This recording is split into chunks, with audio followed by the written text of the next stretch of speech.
എല്ലാ കൂട്ടുകാർക്കും നമസ്കാരം. സീരിയൽ മാന്യ വെറൈറ്റി സ്റ്റോറീസിന്റെ ഏറ്റവും പുതിയൊരു വീഡിയോയിലേക്ക് എല്ലാ കൂട്ടുകാർക്കും സ്വാഗതം. ഞാൻ എത്തിയിരിക്കുന്നത് മൗനരാഗം സീരിയലിന്റെ നാളത്തെ സൂപ്പർ ഹിറ്റ് കഥയൊക്കെ ആയിട്ടാണ്. നേരെ നമുക്ക് ആ കഥയിലേക്ക് പോയാലോ. അങ്ങനെ നമ്മുടെ പ്രകാശിന് നെഞ്ചുവേദന വന്നതും വക്കീലാണെങ്കിലും വളരെ കഷ്ടപ്പെട്ട് പ്രകാശിനെ ആശുപത്രിയിൽ അഡ്മിറ്റ് ആക്കി. പക്ഷേ പാതി വഴിയിൽ പുള്ളിക്കാരൻ മുങ്ങിയതും നമ്മുടെ പ്രകാശൻ തനിച്ചായി. മുത്തശ്ശി മാത്രമുണ്ട് പ്രകാശിനൊരു സഹായത്തിന്. അങ്ങനെ ആ അമ്മയാണെങ്കിലോ എന്ത് ചെയ്യണം, എന്ത് ചെയ്താലാണ് തൻ്റെ മകനെ രക്ഷപ്പെടുത്താൻ പറ്റുന്നത് എന്ന് വിചാരിച്ച് ഡോക്ടറിൻ്റെ അടുത്ത് പോയി സംസാരിക്കുമ്പോൾ ഡോക്ടറാണെങ്കിലോ എൻ്റെ അടുത്ത് വന്ന് നിങ്ങൾ സങ്കടങ്ങൾ പറഞ്ഞിട്ടൊന്നും പ്രത്യേകിച്ച് കാര്യമൊന്നുമില്ല. അതെ, കാണേണ്ട ആൾക്കാരെ പോയി കണ്ട് പണം കൊണ്ടുവന്നു കഴിഞ്ഞാൽ മാത്രമേ നിങ്ങളുടെ മകന് അത്യാവശ്യം കൊടുക്കേണ്ടുന്ന ഇഞ്ചക്ഷൻ പോലും കൊടുക്കാൻ പറ്റുള്ളൂ. അതുകൊണ്ട് എത്രയും പെട്ടെന്ന് തന്നെ ഇവിടുന്ന് പോയിക്കോളാൻ പറയുകയാണ്. ഐസി റൂമിലേക്ക് ചെല്ലുന്ന നമ്മുടെ മുത്തശ്ശി കാണുന്ന കാഴ്ച തൻ്റെ മകൻ നെഞ്ചുവേദന കൊണ്ട് പുളയുന്ന കാഴ്ചയാണ്. അപ്പോൾ സിസ്റ്ററിൻ്റെ അടുത്ത് പോയിട്ട് പറയുന്നുണ്ട്, എൻ്റെ പൊന്നു മോളെ എങ്ങനെയെങ്കിലും എൻ്റെ മോനെ ഒന്ന് രക്ഷിക്കണം അമ്മേ. അതിന് ഞങ്ങളൊന്നും വിചാരിച്ചാൽ നടക്കുന്ന കാര്യമല്ല. ഇവിടുത്തെ മാനേജ്മെൻറ്റും ഹോസ്പിറ്റൽ അതോറിറ്റിയും ഒക്കെ തീരുമാനിക്കണം എന്തെങ്കിലും ഇയാളുടെ കാര്യത്തിൽ ചെയ്യണമെങ്കിൽ. അതുകൊണ്ട് അമ്മ ഡോക്ടറിനെയോ അല്ലെങ്കിൽ ഇതിൻ്റെ ഓണറെയോ ഒക്കെ പോയി കണ്ടു കഴിഞ്ഞാൽ മാത്രമേ കാര്യങ്ങൾ നടക്കുകയുള്ളൂ. അല്ലെങ്കിൽ അമ്മയ്ക്ക് ആരെങ്കിലും പിടിപാടുള്ളവരെ അറിയാമെങ്കിൽ അവരുടെ അടുത്തൊന്ന് പോയി സംസാരിച്ച് നോക്കെന്ന് പറഞ്ഞത് മുത്തശ്ശിയാണെങ്കിലോ ഇനി താൻ ആരുടെ സഹായം തേടും? ഇവന്റെ സ്വഭാവം വെച്ചിട്ട് ഇവനെ ആരും സഹായിക്കുകയോ ഇല്ല. മോനെ പ്രകാശ, എടാ നിനക്ക് എന്താ സംഭവിച്ചത് എന്നുള്ള കാര്യമൊക്കെ മുത്തശ്ശി ഇങ്ങനെ ചോദിക്കുമ്പോഴത്തേക്കിനും ആ വേദനയൊക്കെ കടിച്ചമർത്തിക്കൊണ്ട് നമ്മുടെ പ്രകാശൻ പറയുകയാണ്, അമ്മ കോടതി വിധി അത് നമുക്കെതിരായി തന്നെയാണ് വന്നത്. അവള് ആ കല്യാണിയാണ് ജയിച്ചത് എന്നുള്ള കാര്യമൊക്കെ പറഞ്ഞു. പെട്ടെന്ന് തന്നെ നമ്മുടെ മുത്തശ്ശി, എടാ മോനെ, അപ്പം നമ്മൾ പ്രതീക്ഷിച്ചതുപോലെ തന്നെ വിക്രത്തെ ജയിലിലേക്ക് ആക്കിയോ എന്ന് ചോദിക്കുമ്പം അതെ അമ്മ, അതുകൊണ്ടാണ് ഞാനിങ്ങനെ ശരീരം തളർന്നൊരവസ്ഥയിലായി പോയത് എന്നുള്ള കാര്യമൊക്കെ പറഞ്ഞ് പ്രകാശൻ വല്ലാണ്ടങ്ങ് സങ്കടപ്പെടുമ്പോഴത്തേക്കിനും ആ സിസ്റ്റർ ആണെങ്കിലോ വന്നിട്ട് പറയുകയാണ്, അതെ അമ്മേ, ദയവ് ചെയ്ത് ഈ പുള്ളിക്കാരൻ ഇപ്പം തന്നെ കുറച്ച് കുഴപ്പത്തിലാണ്. അതുകൊണ്ട് നിങ്ങൾ ഇവിടെ നിന്ന് ഇങ്ങേരുടെ അസുഖം കൂട്ടരുത്. ദയവ് ചെയ്ത് ഞാൻ പറഞ്ഞതുപോലെ ആരെങ്കിലും പോയി കണ്ട് കുറച്ച് പൈസയായിട്ട് വാ. ഇവിടെ ആശുപത്രിയിൽ പൈസ കെട്ടിവെക്കാതെ ഇയാളെ ചികിത്സിക്കില്ല എന്നുള്ള കാര്യമൊക്കെ പറഞ്ഞ് മുത്തശ്ശി അവിടുന്ന് പറഞ്ഞു വിടുക. അപ്പം ഈ സമയത്താണെങ്കിലോ നമ്മുടെ കല്യാണി കേസിൽ ജയിച്ച വിവരമൊക്കെ അറിഞ്ഞ് രൂപ കല്യാണിയെ കാണാൻ വരികയാണ്. അപ്പം രൂപയ്ക്ക് വളരെയധികം സന്തോഷമായി. മോളെ, അമ്മയ്ക്ക് ചെറിയൊരു പേടിയൊക്കെ ഉണ്ടായിരുന്നു. അമ്മയ്ക്ക് മാത്രമല്ല അച്ഛനും ഉണ്ടായിരുന്നു. എന്താകും, എങ്ങനെയാകും, അവസാനം വാദി പ്രതിയാകുന്നതാണല്ലോ ഇപ്പോഴത്തെ കാലഘട്ടം. അതുകൊണ്ട് അമ്മയ്ക്കും അച്ഛനും നല്ല ടെൻഷൻ ഉണ്ടായിരുന്നു. എന്തായാലും മോള് ഭംഗിയായി തന്നെ കേസ് കൈകാര്യം ചെയ്തല്ലോ. നമ്മുടെ വക്കീൽ ഒരുപാട് സഹായിച്ചിട്ടുണ്ടാകും അല്ലേ? അതെ അമ്മേ, വക്കീലിൻ്റെ ഒരു ഹെൽപ്പ് ഉണ്ടായിരുന്നു. പിന്നെ ഞാൻ നിൽക്കുന്നത് സത്യത്തിന് വേണ്ടിയിട്ടാണ് എന്നുള്ളൊരു തോന്നൽ കൊണ്ട് മാത്രമാണ്. ഇത്രയും കാലം സംസാരിക്കാതെയൊക്കെ ഇരുന്നത് കൊണ്ട് ഇപ്പം എനിക്ക് ആ സംസാരശേഷി തിരികെ ലഭിക്കാൻ കാരണക്കാരായിട്ടുള്ള ആൾക്കാർക്ക് വേണ്ടി എന്തെങ്കിലുമൊക്കെ ചെയ്യേണ്ട അമ്മേ. സോണിയുടെ സങ്കടം കണ്ട് സഹിക്കാൻ പറ്റാഞ്ഞിട്ട് തന്നെയാണ് എൻ്റെ ആങ്ങളെ ആണ് പ്രതിസ്ഥാനത്ത് നിൽക്കുന്നതെന്ന് പോലും നോക്കാതെ ഞാൻ ഈ കേസിൽ ഇടപെട്ടത് എന്നുള്ള കാര്യമൊക്കെ നമ്മുടെ രൂപയോട് പറയുമ്പം രൂപയ്ക്കാണെങ്കിൽ വലിയ സന്തോഷമായി. തൻ്റെ മരുമകള് ഇത്ര വലിയ കേമിയാണെന്നൊക്കെ അറിയുമ്പം ഇപ്പം കിരൺ ആണെങ്കിലും വന്നിട്ട് പറയുന്നുണ്ട്, അമ്മേ, കല്യാണിയുടെ പെർഫോമൻസ് അത് അമ്മ ഒന്ന് കാണേണ്ടത് തന്നെ ആയിരുന്നു. എന്തായാലും ഞാനും സോണിയും അതുപോലെ ശരണ്യും ഒക്കെ അങ്ങ് അമ്പരന്നു. ആ രീതിയിലല്ല ഇവൾ ഓരോ പോയിന്റുകളും പറഞ്ഞത്. വിക്രത്തിൻ്റെ അച്ഛനെയും ഒക്കെ വെള്ളം കുടിപ്പിച്ചു. പ്രകാശനാണെങ്കിൽ ഇപ്പോൾ ആശുപത്രിയിലാണ് എന്നുള്ള കാര്യം പറഞ്ഞതും കല്യാണി ഒരു നിമിഷം ഒന്നും മിണ്ടാതെ ഇരുന്നു. അപ്പോൾ കിരണാണെങ്കിലും എന്താ നിനക്ക് സങ്കടമായോ എന്ന് ചോദിക്കുമ്പം എന്തിന്, അവനെ വളർത്തി അങ്ങനെ വഷളാക്കി വിട്ടത് ആ മനുഷ്യനാണല്ലോ. അതുകൊണ്ട് എനിക്ക് പ്രത്യേകിച്ച് സങ്കടങ്ങളൊന്നും ഇല്ല. ആ മുത്തശ്ശിയും അച്ഛനും കൂടിയാണ് അവനെ ഇങ്ങനെയൊക്കെയുള്ള ഒരു വൃത്തികെട്ടവനാക്കി തീർത്തത്. കുഞ്ഞുങ്ങൾ തെറ്റ് ചെയ്യുന്ന സമയത്ത് അവനെ അത് തിരുത്താനല്ല ഇവർ നോക്കിയിട്ടുള്ളത്. അന്നും ഇവർക്കൊക്കെ ഇവൻ രാജകുമാരൻ മാത്രമായിരുന്നു. ഇനിയിപ്പോൾ രാജകുമാരൻ ജയിലിലായല്ലോ. അപ്പോൾ ഉടനെ ഇത് കേൾക്കുമ്പോൾ രൂപ പറയുന്നുണ്ട്, മോളെ, അവൻ ജയിലിലായെങ്കിലും നിന്റെ അച്ഛന് അവൻ തിരികെ വന്നു കഴിഞ്ഞാലും അവൻ അയാളുടെ രാജകുമാരൻ തന്നെയാണ്.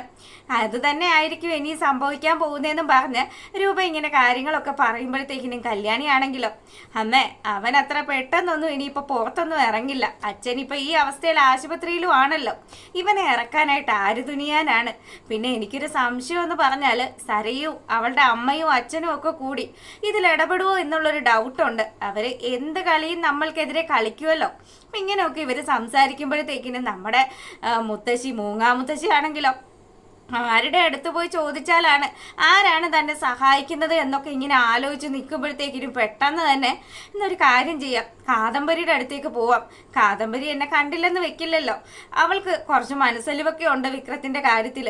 അങ്ങനെ നമ്മുടെ കാദംബരിയുടെയും രതീഷിന്റെ അടുത്ത് ചെല്ലുമ്പോഴത്തേക്കിനും അവരാണെങ്കിലോ എന്താ അമ്മ എന്താ മുത്തശ്ശി ഇങ്ങോട്ട് വന്നേന്നും ചോദിച്ച് കാദംബരി ദേഷ്യപ്പെടാൻ തുടങ്ങി. അപ്പോഴത്തേക്കിനും തന്നെ മോളെ സാഹചര്യങ്ങളെല്ലാം കൈവിട്ടു പോയിരിക്കുകയാണ്.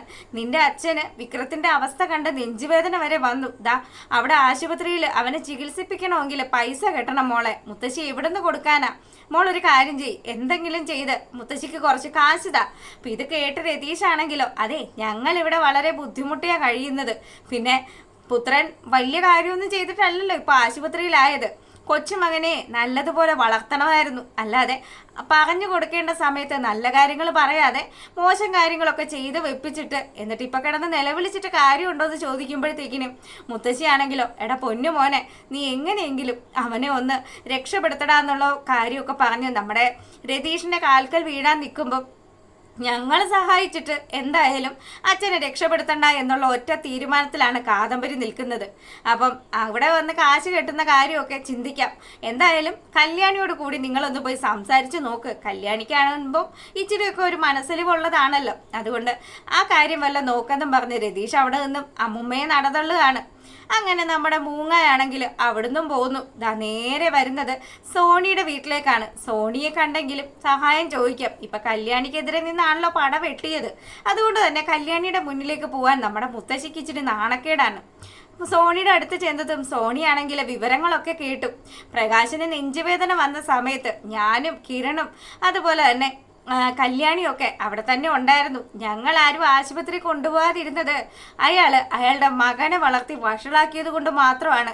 നിങ്ങൾക്കറിയാലോ എല്ലാ കാര്യങ്ങൾക്കും നിങ്ങൾ സാക്ഷിയില്ലെന്നും പറഞ്ഞ് മുത്തശ്ശിയുടെ നേരെ മെക്കിട്ട് കയറുകയാണ് സോണി. അപ്പൊ മുത്തശ്ശിയാണെങ്കിലോ മോളെ എൻ്റെ മോനും കൊച്ചുമോനും ഒക്കെ നിന്നോട് ഒരുപാട് ഉപദ്രവമൊക്കെ ചെയ്തിട്ടുണ്ട്, എന്നാലും നീ ഒരു കാര്യം മറക്കരുത്, ഞങ്ങളുടെ കുഞ്ഞിനെയാണ് നീ നോക്കുന്നത്, അതുകൊണ്ട് ദയവ് ചെയ്ത് എൻ്റെ മോനെ രക്ഷിക്കാനുള്ള കാര്യങ്ങൾ ചെയ്യുമോളെ എന്നും പറഞ്ഞ് മുത്തശ്ശി വീണ്ടും കെഞ്ചുമ്പോഴത്തേക്കിനും സോണിയാണെങ്കിലോ ഞങ്ങളാരും അങ്ങോട്ടേക്ക് അയാളെ സഹായിക്കാനായിട്ട് എത്തില്ല, ആ കാര്യവും വിചാരിച്ച് നിങ്ങൾ ഇങ്ങോട്ട് വരണ്ടാന്നും പറഞ്ഞ് ആട്ടി ഇറക്കി വിടുകയാണ്. അങ്ങനെ അവസാനം ഒരു നിവർത്തിയില്ല. നമ്മുടെ മൂങ്ങയാണെങ്കിൽ ഇനി കല്യാണി തന്നെ ശരണം. ദീപയോടാണേലും കാര്യം പറഞ്ഞ് കരഞ്ഞു കാല് പിടിച്ചു കഴിഞ്ഞാൽ ദീപ ഭർത്താവിനെ കുറിച്ചെങ്കിലും ഓർക്കുമല്ലോ. ഇതൊക്കെ ചിന്തിച്ച് നമ്മുടെ മുത്തശ്ശിത അവസാനം കല്യാണിയുടെ വീട്ടുപടിക്കൽ എത്തുകയാണ്. കല്യാണിയെ കണ്ടതും മുത്തശ്ശി ഒരു കരച്ചിലങ്ങ് തുടങ്ങി. അല്ല എന്താണ് എൻ്റെ വീട്ടുപടിക്കൽ വന്നിട്ട് ഒരു നാടകമൊന്നും പറഞ്ഞ് കല്യാണി അങ്ങ് ഇറങ്ങി ചെല്ലുകയാണ്. മോളെ നിന്നോട് ഒരുപാട് ഉപദ്രവം എൻ്റെ മോനും കൊച്ചുമോനും ഒക്കെ ചെയ്തിട്ടുണ്ട്.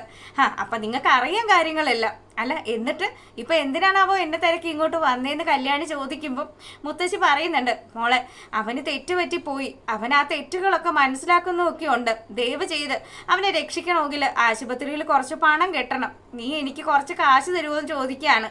അമ്മുമ്മയാണ് വന്ന് നിന്ന് തെണ്ടുന്നത് എന്ന് പോലും നോക്കാതെ നമ്മുടെ കല്യാണിയാണെങ്കിലും അമ്മുമ്മയുടെ മുഖം അടച്ചതുപോലെ വർത്താനം പറയുകയാണ്.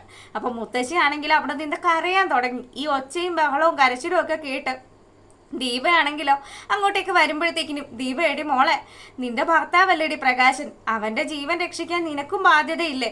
അമ്മ എല്ലാ വീടുകളിലും ചെന്ന് സംസാരിച്ചു നോക്കി, ആരും എന്നെ സഹായിക്കാൻ കൂട്ടാക്കുന്നില്ല. അതെ നിങ്ങളെ ആരും സഹായിക്കാത്തത് നിങ്ങൾ നിങ്ങളുടെ കൊച്ചുമകനും നിങ്ങളുടെ മകനും ഒക്കെ ചെയ്തു കൂട്ടിയ കൃത്യങ്ങൾ കൊണ്ട് തന്നെയാണ്. അതുകൊണ്ട് ഇവിടെ നിന്ന് ഒരു സഹായവും കിട്ടുമെന്ന് നിങ്ങൾ വിചാരിക്കേണ്ടെന്ന് കല്യാണി പറഞ്ഞതും ദീപയാണെങ്കിലോ മോളെ നമ്മൾ എന്തെങ്കിലും ചെയ്തില്ലെങ്കിൽ അയാൾ ചത്തുപോയാലോ? അയാൾ ചത്തുപോവാണെങ്കിൽ പോട്ടമ്മേ, അയാളെ എന്തിനാണ് ശരിക്കും പറഞ്ഞാൽ ഈ ഭൂമിക്ക് ഇതുപോലെ പാഴായിട്ടുള്ള ഒരു വിക്രത്തെ സൃഷ്ടിച്ചത് മാത്രമല്ലേ അയാളെ കൊണ്ട് പറ്റിയിട്ടുള്ളൂ. അത് അയാൾ അങ്ങനെ തീരുകയാണെങ്കിൽ തീർന്നോട്ടെ എന്നുള്ള രീതിയിൽ കല്യാണി സംസാരിക്കുമ്പോഴത്തേക്കിനും ദീപയ്ക്ക് ചെറിയ രീതിയിലൊക്കെ ഭർത്താവിനോട് ചെറിയൊരു സെന്റിമെന്റ്സ് തോന്നുകയാണ്. അപ്പം ഇനി എങ്ങനെയെങ്കിലും ആശുപത്രിയിൽ പണം കിട്ടണം, ഒരു ഗതിയും പരഗതിയില്ല. അപ്പോഴത്തേക്കിനും നമ്മുടെ ശാരിയും ടീമും ഒക്കെ അപ്പുറം നിന്ന് ഈ കാര്യങ്ങളൊക്കെ വാച്ച് ചെയ്യാണ്. മുത്തശ്ശിയെ അവിടെ നിന്ന് കരഞ്ഞു പിഴിച്ച് ഇറങ്ങിക്കൊണ്ടുവരുന്ന ആ ഒരു സമയത്ത് ശാരിയും അതുപോലെ സരയും കൂടി വന്നിട്ട് ചോദിക്കുക, എന്താ പ്രകാശൻ എന്ത് പറ്റിയെന്നാ ഈ പറഞ്ഞത്? മോളെ പ്രകാശൻ ആശുപത്രിയിൽ അഡ്മിറ്റ് ആണ്, അവനെ ആശുപത്രിക്കാർ ചികിത്സിക്കണമെങ്കിൽ ഞാനൊരു വലിയ തുക തന്നെ അവിടെ കെട്ടിവെക്കണം.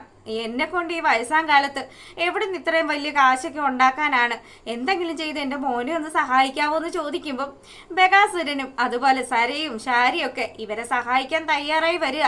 പ്രകാശൻ എന്തായാലും കല്യാണിയെ കൊല്ലാനുള്ള ദേഷ്യമുണ്ട്. അപ്പം ഇപ്പൊ വീട് കിട്ടിയ അവസരം അത് നല്ല രീതിയിൽ തന്നെ മുതലാക്കിയെങ്കിലേ നമ്മുടെ കല്യാണിയുടെ കാര്യത്തിൽ ഒരു തീരുമാനം ഉണ്ടാക്കാൻ ബകാസുരന് പറ്റുള്ളൂ. അതുകൊണ്ട് തന്നെ പുള്ളിക്കാരൻ പ്രകാശനെ സഹായിക്കാം, ഞാൻ ആശുപത്രിയിലേക്ക് വരാം എന്നുള്ളൊരു വാക്ക് കൊടുക്കുകയാണ്. ഷാരിയും സരയും ഒക്കെ പുള്ളിക്കാരൻ്റെ കൂടെ കട്ടയ്ക്ക് നിൽക്കുമ്പോൾ നമ്മുടെ മനോഹറാണെങ്കിലോ ചെല്ല് ചെല്ല്, നിങ്ങൾക്കുള്ള പണി ഞാൻ വേറെ വെച്ചിട്ടുണ്ട്. അല്ല അമ്മായിയപ്പ, നിങ്ങളിനി അടുത്ത പണി എരന്ന് വാങ്ങാൻ പോവാണോ എന്നൊക്കെ ചോദിച്ച് നിൽക്കുകയാണ്. എന്തായാലും നമ്മുടെ പ്രകാശൻ്റെ ആശുപത്രി കാര്യങ്ങളെല്ലാം രാഹുൽ നോക്കും എന്നുള്ള ആ ഒരു വിഷ്വൽസ് ഒക്കെ കാണിച്ചുകൊണ്ടാണ് നമ്മുടെ വീഡിയോ വൈൻഡപ്പ് ആകുന്നത്. എല്ലാ കൂട്ടുകാർക്കും നല്ലൊരു രാത്രിയൊക്കെ ആശംസിച്ചുകൊണ്ട് വീഡിയോ വൈൻഡപ്പ് ചെയ്യാണ്. പിന്നെ എപ്പോഴും പറയുന്നത് പോലെ ആദ്യമായിട്ട് കാണുന്ന കൂട്ടുകാരാണെങ്കിൽ നിങ്ങൾക്ക് ചാനൽ ഇഷ്ടപ്പെട്ടാൽ സബ്സ്ക്രൈബ് ചെയ്യാൻ മറക്കരുത് കേട്ടോ. അപ്പോൾ ഓക്കെ, ബൈ.